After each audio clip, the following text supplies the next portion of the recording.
Salam dəyərli izləyicilərim, bu günləri sizlərlə pambıq kimi yumuşaq, havalı, çox ləzzətli bir bulka resepti paylaşıram.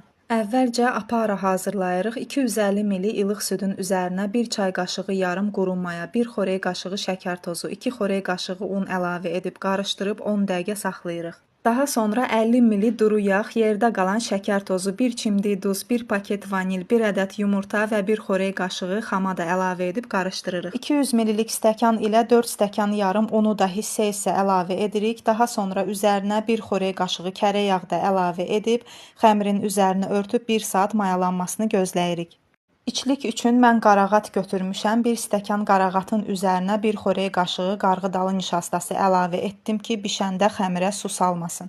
Siz istədiyiniz mövsüm meyvələrindən istifadə eləyə bilərsiniz. Xəmirimizi 8 bərabər hissəyə böldükdən sonra kündələr edirik, üzərini örtüb 15 dəqiqə saxlayırıq. Hər kündəmizi yayırıq, qutab formasında qatlayıb kənarlarına içlikdən əlavə edib gördüyünüz kimi bükürük. Bulkalarımızın üzərini örtüb qoyuruq 15 dəqiqə mayalansın, bu vaxta kimi umac edirik. 2 xörək qaşığı unun üzərinə 1 xörək qaşığı yarım şəkər tozu və 1 xörək qaşığı yumuşaq kərə yağı əlavə edib qarışdırırıq. Umacımız hazırdır.